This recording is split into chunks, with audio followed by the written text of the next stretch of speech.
Mesdames et messieurs, bonjour. Et tout juste 15 heures au Caire, l'heure de votre journal en langue française.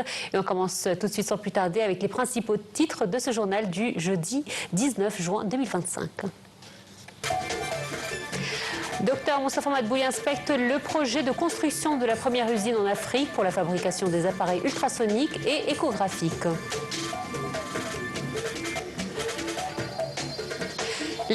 Et on commence d'ici, en Égypte, où le Premier ministre Moustapha Madbouli a inspecté aujourd'hui le projet de construction de la première usine en Égypte, au Proche-Orient, mais aussi en Afrique pour la fabrication des appareils ultrasoniques et échographiques à la cité du 6 octobre.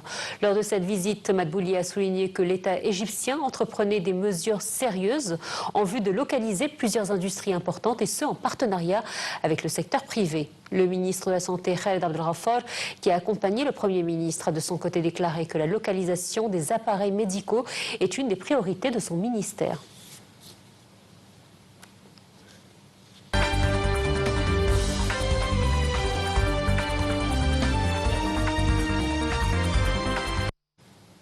Le ministre des Affaires étrangères, Badr Abdelghati, a eu 2 appels téléphoniques avec le ministre français des Affaires étrangères, M. Jean-Noël Barrot, et le conseiller à la sécurité nationale britannique, Jonathan Powell.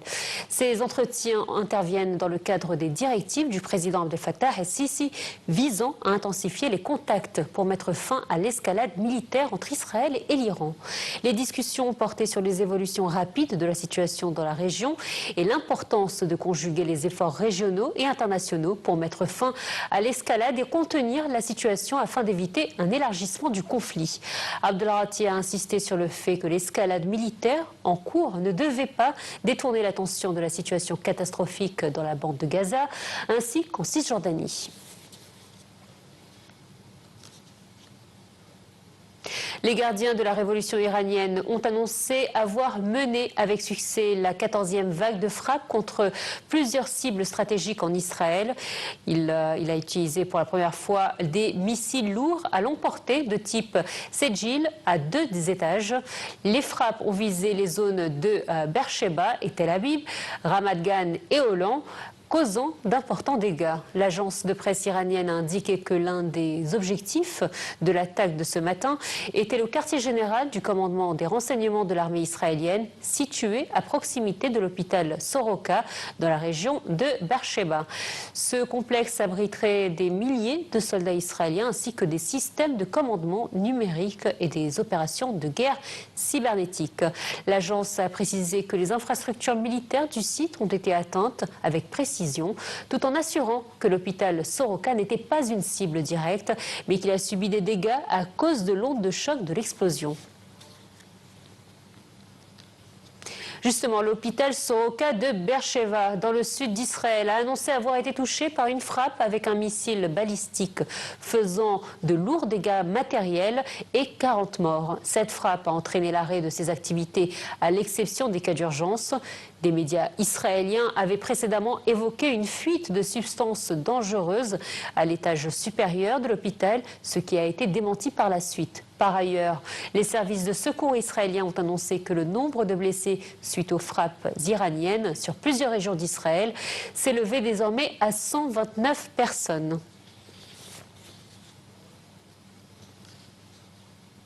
De son côté, la radio de l'armée israélienne a annoncé que l'Iran avait lancé ce matin jusqu'à 30 missiles balistiques, de la plupart ou de la plus grande vague d'attaques contre Israël depuis 48 heures.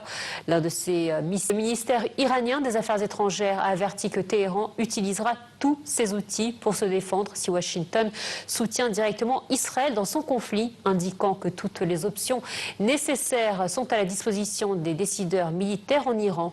Le ministère iranien des Affaires étrangères a également conseillé Washington de ne pas intervenir dans le conflit, du moins s'il ne veut pas arrêter l'agression d'Israël. Le réseau d'information américain CNN a rapporté que le président Donald Trump a examiné les plans lors de sa réunion hier avec le Conseil de sécurité nationale pour lancer une attaque contre l'Iran, mais qu'il reporte leur examen en raison de la possibilité que Téhéran renonce à son programme nucléaire.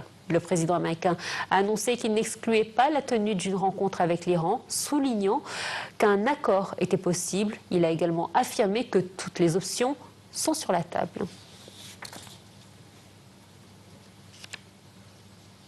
De son côté, le ministère chinois des Affaires étrangères a affirmé être en contact avec l'Iran, Israël et le sultanat d'Oman, appelant toutes les parties à une désescalade aussi rapidement que possible. Un porte-parole du ministère a déclaré que la Chine s'opposait à toute action portant atteinte à la souveraineté et à la sécurité des autres pays, ainsi qu'au recours à la force ou aux menaces dans les relations internationales. Le ministère a également précisé avoir évacué plus de 1600 de ses ressortissants d'Israël et d'Iran. Le secrétaire général de l'ONU, Antonio Guterres, a renouvelé son appel à une désescalade immédiate menant à un cessez-le-feu entre Israël et l'Iran, mettant en garde contre toute l'internationalisation supplémentaire du conflit. Il a également averti que toute nouvelle intervention militaire pourrait avoir des conséquences désastreuses pour l'ensemble de la région, ainsi que pour la paix et la stabilité et la sécurité également internationale. Les médias iraniens ont annoncé que le ministre des Affaires étrangères, Abbas Araghchi, rencontrerait demain à Genève ses homologues britanniques, français et allemands, ainsi que la haute représentante de l'Union européenne pour les affaires étrangères, Kaja Kallas. Araghchi a précisé que la réunion aurait lieu à la demande des 3 pays européens. Les ministres européens ont confirmé qu'ils discuteraient de la question nucléaire avec leur homologue iranien, tandis qu'une source européenne a affirmé que ces discussions étaient menées en coordination avec les États-Unis. Des sources au ministère turc des Affaires étrangères ont indiqué que le ministre iranien des Affaires étrangères, Abbas Araghchi, participerait à la réunion de l'Organisation de la coopération islamique, OCI, prévue à Istanbul samedi prochain.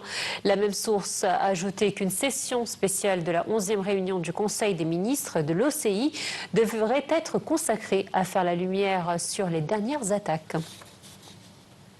L'ouragan Eric s'est renforcé mercredi soir en catégorie 4 sur l'échelle de Saffir-Simpson, qui en compte 5 avant de toucher les côtes du Mexique. Voici des images commentées. Devenu un ouragan majeur, Eric se manifeste par des vents potentiellement destructeurs qui pourraient provoquer des inondations soudaines mortelles dans certaines parties du sud du Mexique. Il se trouvait à 0h GMT, à environ 90 km de Port Angel, dans le sud, selon le Centre national des ouragans de Miami, le NHC. Le cyclone tropical se déplaçait vers le nord-ouest à une vitesse de 15 km/h, avec des rafales de vent pouvant atteindre les 195 km/h. Les autorités ont lancé des messages de prévention dans les stations balnéaires de Puerto Escondido et surtout Acapulco. Des habitants ont commencé à se rendre dans les centres d'accueil aménagés face à la menace de l'ouragan. Les autorités ont par ailleurs demandé aux habitants de suspendre les activités non essentielles à partir de 20h. La pluie a commencé à tomber en fin d'après-midi après une journée ensoleillée. C'est cependant Puerto Escondido et ses 30 000 habitants, dont des touristes étrangers, qui pourraient être les plus proches des murs de vent du cyclone. La présidente mexicaine a demandé mercredi à la population de rester attentive aux annonces des autorités. Les autorités ont également suspendu les cours dans les villes concernées et fermé les ports à la navigation. Le gouvernement a déployé des centaines de militaires et des agents de la Commission fédérale d'électricité dans le cadre de son plan d'urgence. Voilà, c'est la fin de ce journal. Merci de nous avoir suivis. Excellente journée.